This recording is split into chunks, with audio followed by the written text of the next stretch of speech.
د محلي سندرو مشهوره څیره قندي کوچۍ وفات شوه، خو د هغې د مرګ اصلي وجه څه وه ویډیو کې در سره شریکوم، تر اخره را سره اوسئ. دوستانو، قندي کوچۍ چې خپل نوم یې کلثوم او د قندهار اوسېدونکې وه چې پرون د بیمارۍ د وجې وفات شوې ده. قندي کوچۍ د هیچ چا نه ګیله نه وه کړې چې هغې سره دې څوک مرسته وکړي، خو یو وخت یې ویلي و چې سندرو ته شهرت نه ورکول کېږي. د قندي کوچۍ ژوند ډېر ساده و او لکه د نورو سندرغاړو هیڅکله هم حیاشۍ ته لمن نه ده وهلې، که په اصل کې هغه د قندهار اوسېدونکې وه او قندهار کې پیدا شوې وه، خو د 15 کالو په عمر کې هغه د خپلې کورنۍ سره کوټې ته راغلې وه او بیا یې څه موده کراچۍ ښار کې هم تېره کړې وه. قندي کوچۍ په ډېرو ژبو کې سندرې ویلي دي او په ډېرو ژبو کې مینوال لرل.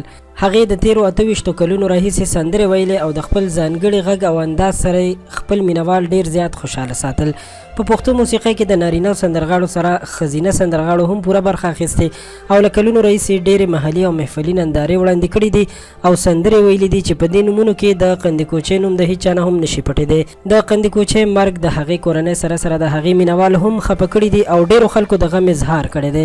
ډېرو مینوالو یې ویلي چې قندي کوچۍ مرګ سره د پښتو محلي موسیقي د یو لوی نوم نه محرومه شوه. دوستانو، که هر څه وي خو قندي کوچۍ اوس مړه شوې ده. د الله پاک نه به ورته دعا کوو چې پاک رب دې ورته جنتونه ورکړي او الله پاک دې ګناهونه معاف کړي، ځکه چې یو مړي ته دعا کول دا زموږ ستاسو حق جوړیږي. له نورو تازه معلوماتو لپاره پښتو پوسټ چینل سبسکرایب کړئ. ډېره مننه.